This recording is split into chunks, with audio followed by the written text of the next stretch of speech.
जो हालात हैं अभी इस समय बहुत ही संजीदा हालात हैं और लगातार 55 दिन से हिंसा जारी है। क्या संदेश है आपका? वे फॉरवर्ड की बात हो रही है, क्या कहना चाहेंगे?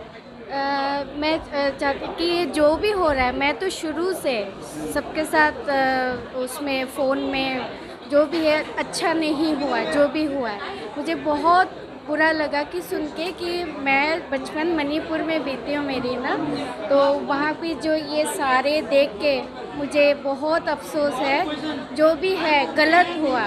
अब जो चुराचांदपुर हमारे घर से सिर्फ 30 किलोमीटर है, गोलियां इतनी चलती हैं। हमारे जो मणिपुरी जो लोग हैं उनके पास वेपन्स नहीं है, वो कहाँ से आए? स्नाइपर गन जो है AK-47 कहाँ से आए ये लोग? एक दिन में इतने लोग बंदूकें लेके उसी एरिया में सब घर जला दिया। 200 लड़कियों के रेप किए, 200 लड़कियों के रेप, छोटे 9 साल 10 साल 11 साल बच्चे लेके रेप किए और उसी दिन JCB के खोद के उनको दफना दिया गया। ये किसी को नहीं पता, ये मुझे पता है क्योंकि मैं इन टच में रही हूँ। उसी दिन 3 तारीख से मैं इन टच में रही हूँ और बहुत बुरा हुआ, जो भी हुआ बहुत बुरा हुआ।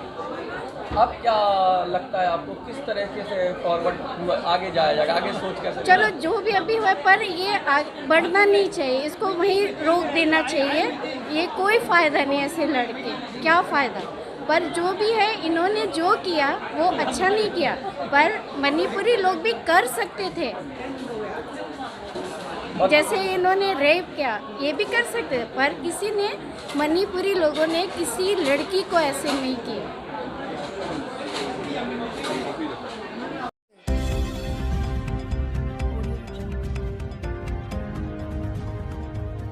राज्य में शांति लाए, क्योंकि जो दोनों तरफा जो 3 मई से जो अभी हिंसा जो अभी तक चल रहा है, ये हिंसा जो है इसको हम हिंसा को हिंसा से रोक नहीं सकते। तो अभी हिंसा चल रहा है दोनों तरफ से, तो दोनों की जो ब्लेम गेम है वो कभी ख़त्म होगा नहीं। लेकिन इसे कैसे ख़त्म किया जाए, ये एक इंसान होने के नाते हमें इस पर विचार करना होगा। इस पर हम लड़ाई करके, दंगा फसाद करके, हथियार उठा के अगर ये लड़ाई समाप्त हो सकती है तो वो कब की होनी थी? आज 50 दिन होने के बाद भी अभी भी दंगा फसाद जो है वो जारी है। तो इसका मतलब है कि ये जो हथियार उठाना, एक दूसरे का घर जलाना, ये कहीं इस परेशानी का मतलब हल नहीं है। तो इस परेशानी का हल ढूंढने के लिए आज दिल्ली मणिपुरी सोसाइटी में एक पैनल बिठाया गया है, जिसमें हम शांति कैसे लाया जाए, मतलब इसमें सोशली, इकोनॉमिकली और व्हाट अदर्स पॉलिटिकली कैसे शांति लाना। लेकिन एक पक्ष तो नहीं कर सकता ना शांति। अगर मैतेई समाज चाहे भी शांति करना, लेकिन जब तक अपोजिट जो कुकीज़ हैं वो नहीं करेंगे शांति, तो वन वे तो शांति नहीं हो सकती ना। तो वो कैसे इन्वॉल्व करेंगे, वहाँ कैसे वार्तालाप शुरू होगा? अभी तो विद इन द कम्युनिटी बात हो रही है, मैतेई में बात हो रही हो, लेकिन जब 2 कम्युनिटीज़ बैठेंगी, कोई वैसा तरीका क्या है? आपका जो सवाल है ये हर एक इंसान का, हर एक मैतेई का भी यही सवाल है। यही सवाल किसी ने भी उठाया। सब चाहते हैं कि अगर हम 2 जाति, दोनों कम्युनिटी अगर साथ में बैठकर अगर बातचीत करें तो बातचीत से ही हल निकल सकती है। लेकिन यहाँ पर मैतेई जो है वन साइडेड, वो ओपन आर्म, वो तैयार है बात करने के लिए, लेकिन जब तक सामने वाला जब तक तैयार नहीं है तो इसमें कुछ नहीं कर सकते, क्योंकि ताली 2 हाथ से बजती है। इनिशिएटिव मैतेई कम्युनिटी ने ले लिया है? आप ये कह रहे हो कि मैतेई कम्युनिटी ने इनिशिएटिव ले लिया है पीस के लिए, बातचीत करने के लिए? मैतेई तो हमेशा से शांति और अमन की बात कर रहे हैं। मैतेई हमेशा से तैयार है, लेकिन अभी जो है जो कुछ भी यहाँ पे हो रहा है, मैं एक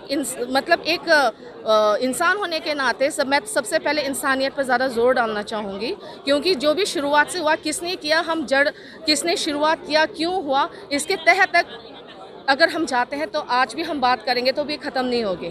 लेकिन अगर हम सॉल्यूशन की बात करते हैं तो सॉल्यूशन में जो है अभी भी मैं कहूँगी कि हथियार उठाने से और एक दूसरे के घर जलाने से इसका सॉल्यूशन या हल नहीं निकाल सकते। हल निकालना है तो बैठ के बातें करते हैं। और अभी भी मणिपुर में जो दंगा फसाद हो रहा है, मणिपुर मैतेई और ये कुकी के बीच में, इसमें भी मैं कहीं ना कहीं मैं समझती हूँ कि कम्युनिकेशन गैप जो दोनों के बीच में है वही जिम्मेदार है। आज भी मैतेई कम्युनिटी जो है सिर्फ वैली में रहते हैं, वैली में रहते हैं उसे पहाड़ी इलाके में उसे जाकर बसने की परमिशन नहीं है।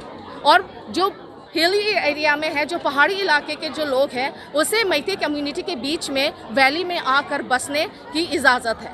अगर यही चीज़ अगर मैते को भी अलाउ करे पहाड़ी इलाके में जाकर बसने की, तो हमारे बीच में मैते और कुकी के बीच में जो गैप है, जो दूरियां हैं, हम उस दूरियों को पूरा मतलब कम कर सकते हैं। You are saying that Meitei should give the ST status? हाँ जी ज़रूर। जब तक मैते को वैली में ही अगर घेर कर रखते हैं, वैली में ही अगर उसको बांध कर रखते हैं, तो फिर वो अमन और शांति कैसे, भाईचारा कैसे डेवलप करेंगे।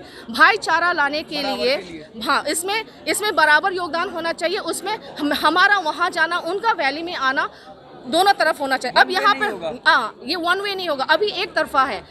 जो पहाड़ी इलाके के लोग हैं वो वैली में आकर बस सकते हैं, वैली में अपना प्रॉपर्टी खरीद सकते हैं, लेकिन जो वैली के जो लोग हैं उसे पहाड़ी इलाके में जाकर प्रॉपर्टी खरीदने और रहने की इजाज़त नहीं है। तो मैं ये एक मेरी तरफ से as a personally as a citizen of Manipur, I would like to request to the state government and the central government, अगर मणिपुर राज्य में अगर शांति अगर स्थापित करना चाहते हैं, तो सबसे पहले दोनों कम्युनिटी के बीच में जो आना जाना है, इसे पहले अलाउ कीजिए। जब दोनों एक दूसरे के साथ आना जाना उठना बैठना करेंगे, तो तब जाके शांति अमन स्थापित कर सकते हैं। लेकिन मैते को अलग रखे और कुकी को अलग रखे, तब हम एक दूसरे से अगर जब तक बात नहीं करते हैं, बातचीत नहीं करते हैं, एक दूसरे के हम एक जानेंगे नहीं, भाईचारा स्थापित नहीं करेंगे, तब तक हम एक होना मेरे लिए मुश्किल है।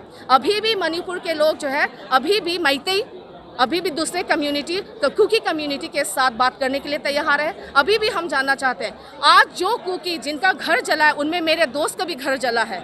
उनमें से कई लोग हैं जिनको मैं जानती हूँ, जो मेरे दोस्त हैं, जिनके साथ मेरा उठना बैठना है। लेकिन ये कह के जो मैते लोग हैं, उसमें भी मेरे कई रिश्तेदार हैं जिनके घर जल गए, जो बेघर हो गए। अभी भी उनका मतलब कोई अता पता नहीं है कि उन्हें कहाँ रहना है, क्या करना है। अभी भी उनके बच्चे रास्ते में सड़कों में घूम रहे हैं। तो जो हानियाँ, जो परेशानी है, वो दोनों तरफ की परेशानी है, एक तरफा की नहीं है, दोनों तरफ की परेशानी है। और इस परेशानी को हल करने के लिए बैठकर एक दोनों कम्युनिटी जब बात करेंगे, जब सरकार दोनों को एक दूसरे के यहाँ आने जाने देंगे, तब ये परेशानी कम होगी। Thank you so much.